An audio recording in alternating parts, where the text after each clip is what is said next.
Guys নতুন chef রেখেছে, সে দেখতেছি গিয়ে ইউটিউব ঘাটাঘাটি করছে। আজকে নাকি সে আমাদেরকে স্পেশাল ভিপ ভুনা করে খাওয়াবে। তো চলুন দেখে আসি তার রান্না। তো এতক্ষণ আমি আপনাদেরকে দেখাচ্ছিলাম যে আমার বাসার নতুন শেফ এসেছে, সে আজকে রান্না করবে। তো সে ইউটিউব থেকে ট্রেনিং নিচ্ছে। তো ভাবলাম আজকে সে রান্না করবে, সেটা যদি আমি ক্যাপচার করে না রাখি তাহলে আসলে এটা আমার জন্য খুবই একটা ভুল হবে। তাই হচ্ছে এত আয়োজন, এই যে তার জন্য হচ্ছে মাংস এখানে ধুয়ে একদম রেডি করে রেখেছি। এদিকে হচ্ছে মশলা সব কিছু একদম মানে একদম প্রপার রেডি করে রেখেছি। এখন এদিকে গরম পানি করে রেখেছি। আর এই যে এই পাতিলে সে রান্না করবে আজকে। তো চলুন দেখাই সে কিভাবে রান্না করে আপনাদের সাথে। এই যে এখন তেল দিচ্ছে, এই যে শেফকে দেখে নেন, আবার বিশ্বাস করবেন না। এই যে পেঁয়াজ কুচি দিয়েছে,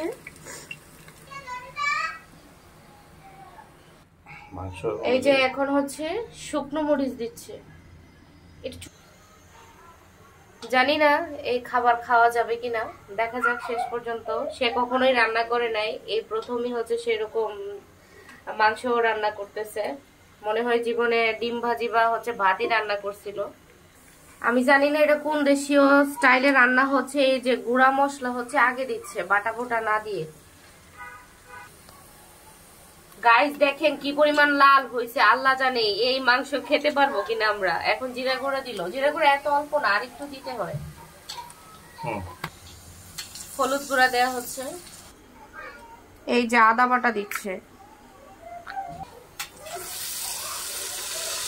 দেখেন এটা হচ্ছে রসুন বাটা, সে বলতেছে পেঁয়াজ বাটা। পেঁয়াজ বাটা এরকম হয় বলেন?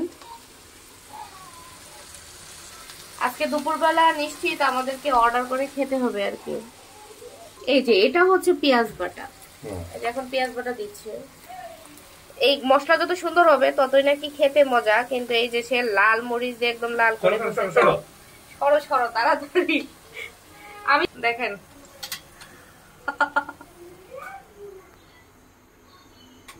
How about your feelings? না, ফিলিংস গুড, ভালো লাগতেছে। ভালো লাগতেছে? রান্না বান্না খুব সহজ না, রান্না বান্না অনেক কঠিন কাজ, এটা নিঃসন্দেহে। যাক স্বীকার করছো তো। এখন হচ্ছে মাংস দিচ্ছি। বিসমিল্লাহ। অফ ক্যামেরাতে কি বলে এলাচি দারচিনি হচ্ছে ছিল না, তো এলাচি দারচিনির গুঁড়াটা দেয়া হয়েছিল, ওইটা আসলে অফ ক্যামেরাতে দেখানো হলো না।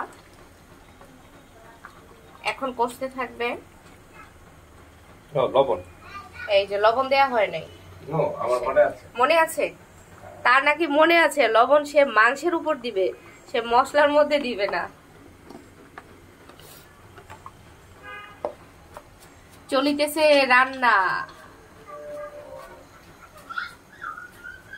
লবণের পরিমাপ যদি নিজে বুঝতে না পারো তাহলে কিসের রাঁধুনি হলে বলো কিসের রাঁধুনি? আজকে মাংসের পানিতেই মাংস হবে যা বুঝতেছি। অনেকক্ষণ ধরে কষতেছিল, এখন আলু দিয়ে দিচ্ছে।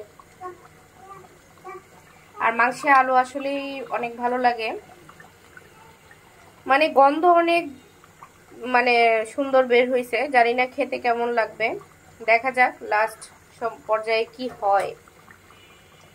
তবে সে বলছে যে খুব মজা হবে, আজকে নাকি ভাতের টান পড়বে।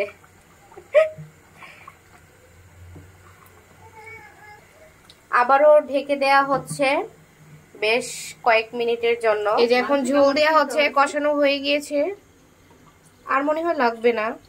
আর এদিকে সে লাইভে গিয়েছিল, কিন্তু লাইভে কেন জানি কি হচ্ছে না। তুমি নেট চালু করে দাও না একটু, দেখি মনে হচ্ছে ভালোই হবে।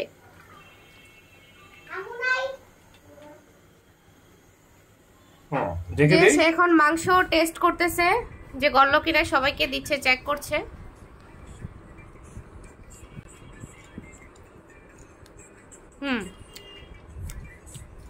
না ভালোই হয়েছে, খেয়ে দেখো। পেরেছি। তাকে হবে। আরে তুই আসো। এখন থেকে আর আমরা রান্না করব না চিন্তা করেছি। এখন থেকে সেই হচ্ছে আমাদের নতুন শেফ। তো ভিডিওটা ভালো লাগলে অবশ্যই সবাই লাইক কমেন্ট করে যাবেন। সবাই ভালো থাকবেন, সুস্থ থাকবেন। আল্লাহ হাফেজ, আসসালামু আলাইকুম।